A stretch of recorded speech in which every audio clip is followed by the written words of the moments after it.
Before I start, I wish to acknowledge the custodians of this land, the Whadjuk people of the Noongar Nation, and their elders past, present, and future. I wish to acknowledge and respect their continuing culture and the contribution they make to the life of the city and this region.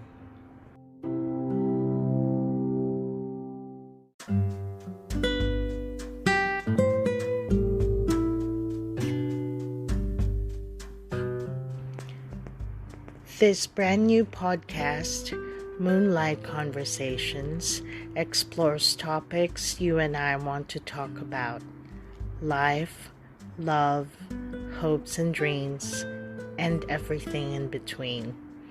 It tackles the discussions we have with ourselves and other people about our thoughts, emotions, and experiences. Most of all, it delves into why conversations are highly essential for physical, emotional, and mental well-being, and how our souls and spirits need them to thrive and not just survive. We all deserve to be healthy and happy, to shine and to sparkle. So join me in this journey. Start a conversation with me now. It can inspire people and change lives.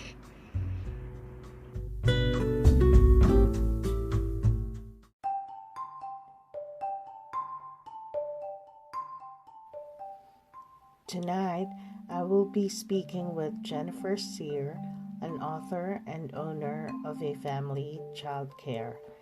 She suffered depression when she lost 3 loved ones in the space of only 5 years.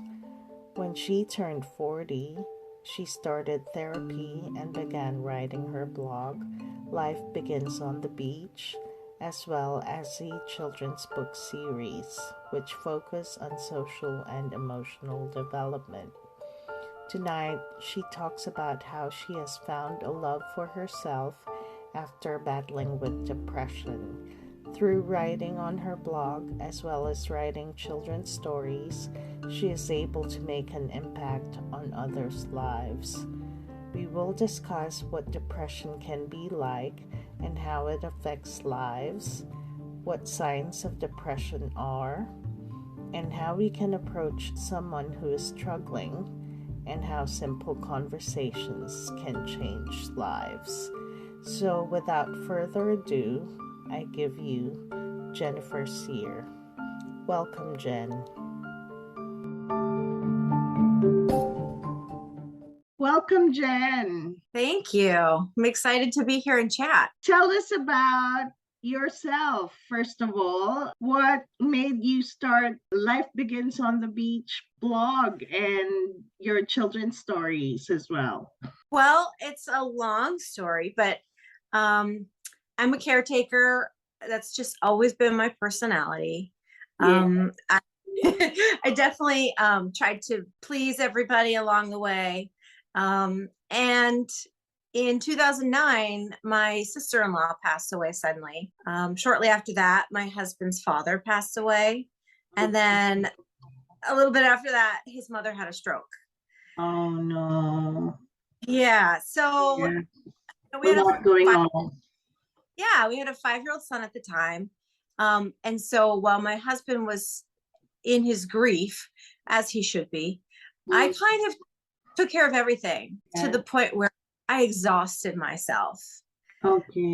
Yeah. And then my best friend passed away. And as devastating as it was, it all became about my husband's grief all over again. I had to really set my grief aside. I went numb for a really long time. I see. Getting the kid here and there. Yeah, so that my husband could just work on his stuff. Yeah, and it got to be too much. And I run a childcare in my home too. So I was taking care of people 24 hours a day. Oh no, that must be so much to handle. You know, at the time, I just kind of plowed through the best I could, but I was exhausted all the time. Took a toll on my body too. I gained weight, wasn't sleeping well. I just felt icky all the time. Tell us about life begins on the beach. What sort of stuff do you write about? Well, as I started to fall apart and then started to get better, I felt it was really important to share it. It's Mhm. kind of like when you discover something new, you want to tell everybody about it. Yes. As I was kind of discovering that I needed to go back to me, I wanted to write. And so I just started this blog kind of for myself, Yes. almost like a journal. And so I write about things that I'm feeling really strongly. So whether it's frustration over the way that women are seen in the world, or Yes. curiosity about a word I've never heard of, but I think is really cool. Yeah. Sometimes I write about feeling like crap. Yeah. There was one day I was at the beach and everything was just annoying me. And so I just Yeah. started writing. And then I Okay. realized I had been off my meds for a while. And so I was just really irritable. And so, Okay. it's just a reflective kind of a blog. Yeah, definitely. And sometimes, I'll see a quote or watch a TV episode or something that resonates with me. And so I'll write out about that and how I feel like it impacted me. Stuff Yeah. like And what about your children's stories? Tell us more about that. so once again, I felt the need to share everything. So Mhm. because I work with young children, I wanted to share my recovery in an age appropriate way. Yeah. And obviously, without too many details, they didn't need to know that I was sleeping 8 to 10 hours a day.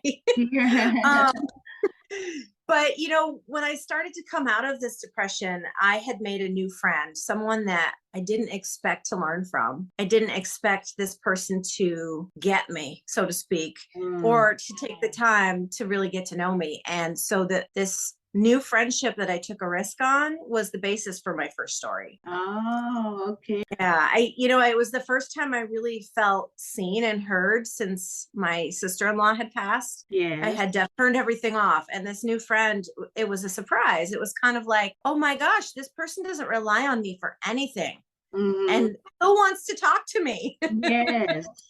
Yeah. So this story came about that way, that I really wanted to show kids that they can learn something from someone they don't expect. And so that's why it's a sea turtle and a wolf, very Okay. ugly friends that Okay. really get to know each other. That's awesome.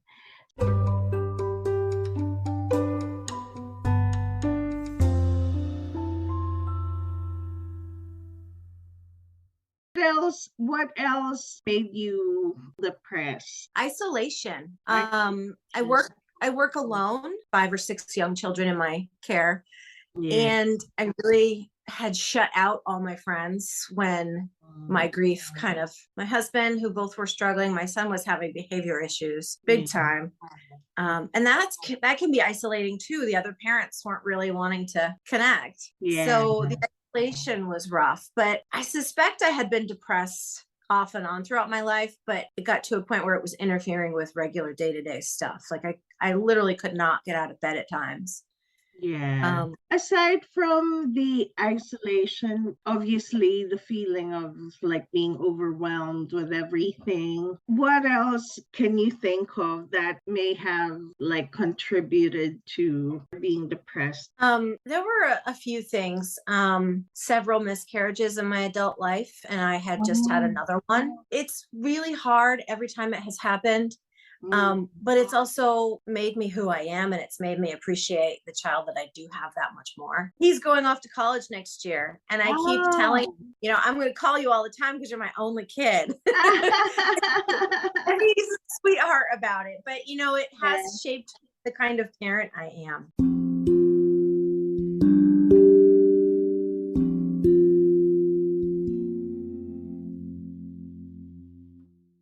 And what made you get help? What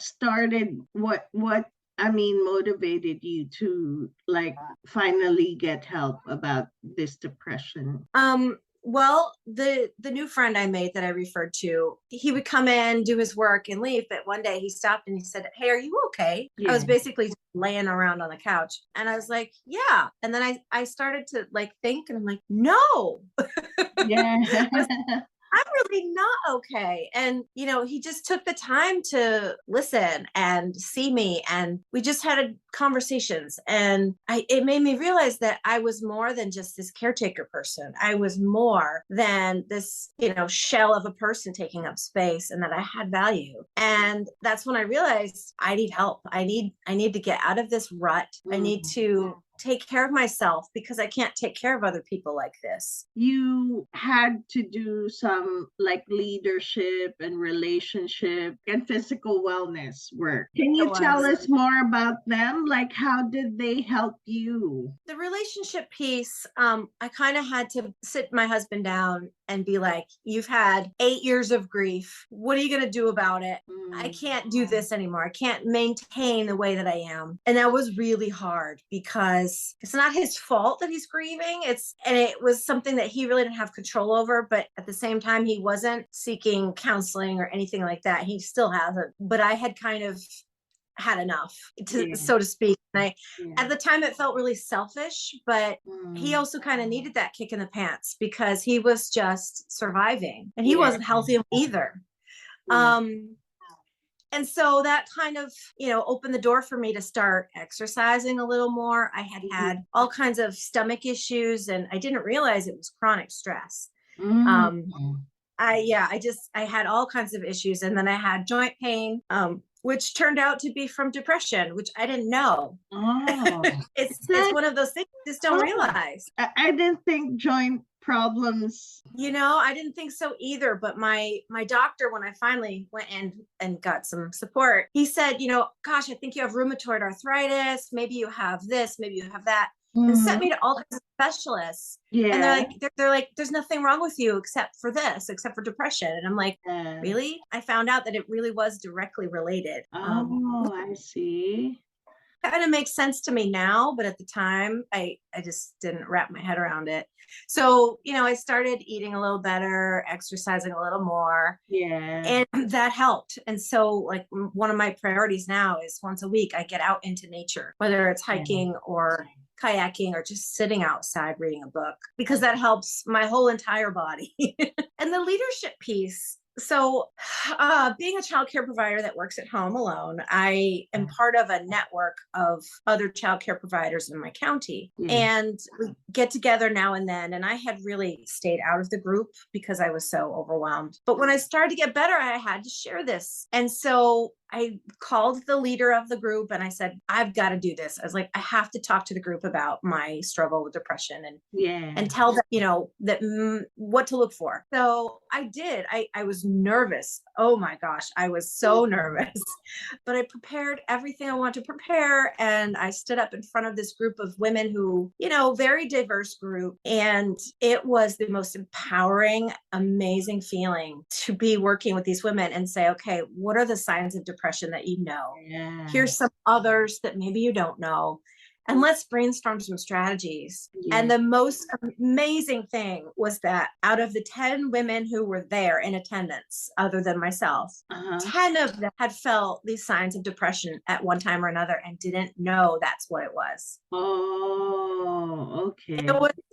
It was unbelievable. It was emotional. I kind of was like, oh my gosh, we're all just like wilting in our souls, but it had a really huge impact on myself, but also on them. And then I started to participate in the group more. And then I became a leader of the group. That's good. I learned to be an instructor, and I got all kinds of certifications and really nurtured their souls, and it nurtured mine in the process. And so that's been really amazing and powerful. And now it's been a few years and I'm seeing the result of that nurturing. A couple of the providers are stepping up into leadership roles. Some of them are flourishing in their hiking adventures and in their curriculum. It's been powerful for me, but it's been amazing. It really has, for the children and families that we all serve. It's been just incredible. Amazing. That's an awesome story.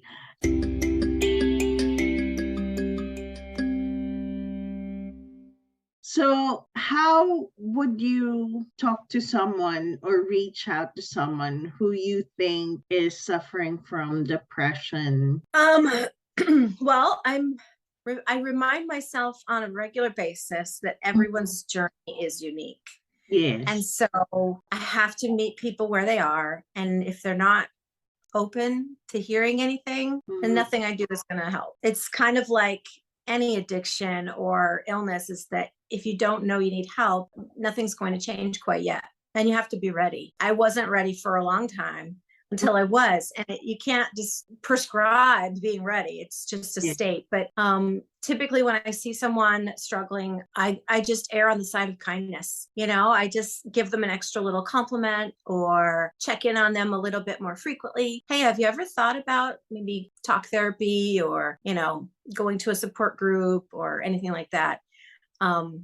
But I really have to get to know the person to figure out, are they open? Are they going to feel like, wait a minute, is she trying to insult me? And I also have noticed I come across bossy sometimes because I'm so passionate about wellness and mental health, especially, that I have had to say, just so you know, this might sound bossy, but and then I out with it. And some people have said, you know, I really appreciate you being direct and bossy because that got me to listen. Others are like, excuse me, you're not my mother. You know, I try to really meet people where they're at. And if they don't want help and don't think they need it, I just err on the side of kindness, whatever that happens to look like. You never know what they might think or they might say. So you just have to really be cautious with approaching them.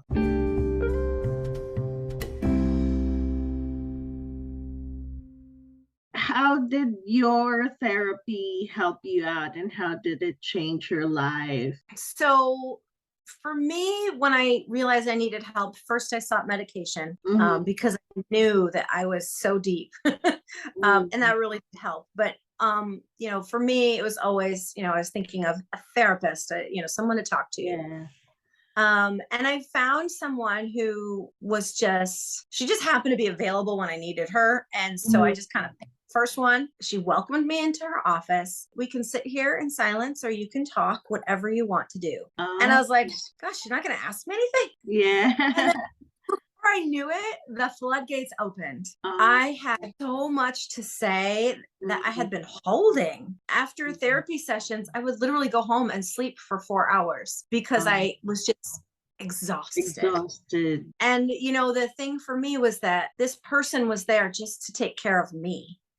And it was empowering and it was uplifting and it made me think about things differently. And, you know, it was funny because she would sometimes just ask me a question, just really generally. She'd say, do you feel like you can be yourself in your own home? No. Like I couldn't be myself for the past, you know, 7 years. I couldn't be me. I couldn't get mad. I couldn't, you know, be goofy because it would irritate my grieving husband. Like she just had a really beautiful way of listening and making me feel heard and seen. And then she would reflect things back to me to think about. She never once told me how I should be doing things or, you know, oh, that's not okay. Or, you know, she would just really reflect things in a beautiful way. And I needed that. So I saw her just about every week for 2 years. And, you know, at one point she finally said to me, she's like, how do you feel? Do you think you're ready to be out in the world? And I'm like, yeah. And she's like, I release you. She's like, you can come back anytime. But she said, I believe you've now got the tools that you're going to be okay. And I cried. I was like, I didn't even know how to feel because I was just surprised. You know, I had become a new person. And it was talk therapy for me was the thing to do. I know there are lots of options out there for women and for everyone. And I hope they find what works for them. But for me, talk therapy was amazing. What else did you find out about yourself while going through therapy? Did you have powerful conversations at all? You know, actually the most powerful ones I wrote about in my blog. And I would love for people to read that because there are things in there that just were mind-blowing. But for me, one of the big things was finding my own passions. Like I had really set everything aside, including friendships, and I didn't have any hobbies anymore.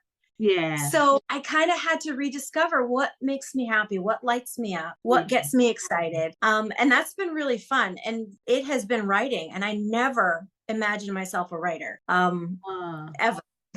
But I've written and published 3 children's stories. I have one Yes. more coming out next month. Wow, I have 2. congratulations on that. Thank you. I have 2 nonfiction books in the works. And I have, I think, 3 more children's stories that I've started to cultivate. And it gets me excited because I can educate folks through my writing, but also I can help them educate themselves about their own selves. You know, a lot of my stories are reflective. Even the children's stories, you know, the second book is like, when you feel like everything is too loud and overwhelming, what can you do? What can you do to help yourself, and what works for some and what works for others? And so it's a piece that strengthens the bonds between parent and child, but also creates resilience in both the adult and the child. Which is so important because we're all overwhelmed all the time. And that resilience piece is huge so that we can bounce back from everyday stress. And so that was the big thing, is just rediscovering who I am and what makes me feel alive. It's been pretty. I have this new segment in my podcast where I ask my guests to read one poem from my book. Are you up to that at all? I am. All right, go for it.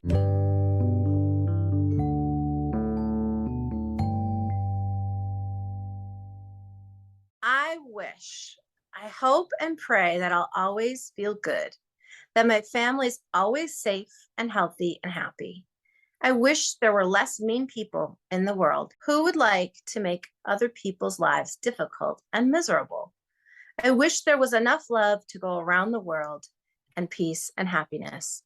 I wish I can be good all the time. I wish I can make people happy. I wish I didn't feel so bad all the time.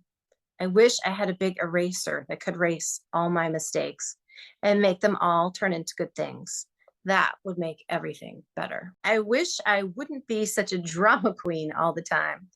I wish I didn't lie before, because it feels so good just telling the truth. I wish I could live forever so I can live out my days making up for all the bad things I've done. I wish I didn't scare people away, because that scares me. I wish I wasn't so scared all the time. I wish I could be more realistic. People live on Earth, not the moon.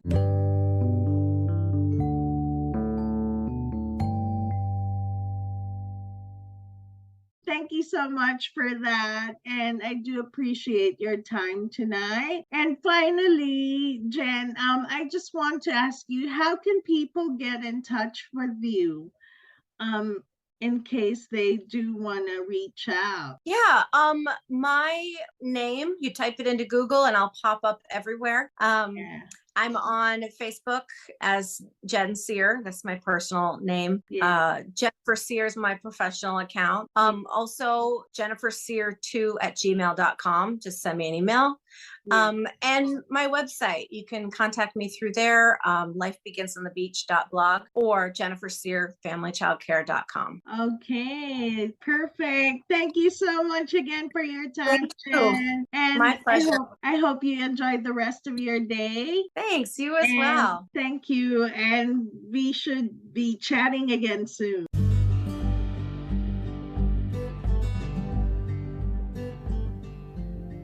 So that's it for tonight, folks. Thank you so much for listening in. I hope you enjoyed our episode tonight. And I hope you also listen in again next Friday, same time, 8 p.m. Please don't forget to check out my website, www.conversationsIneverhadwithluna.com, where you can purchase my book, Conversations I Never Had with Luna and Other Stories. And it is also available on Amazon. You can check that out later after the show. So I hope you have a good night ahead of you, and stay safe. God bless. Again, this is Anna, Moonlight Conversations, signing out.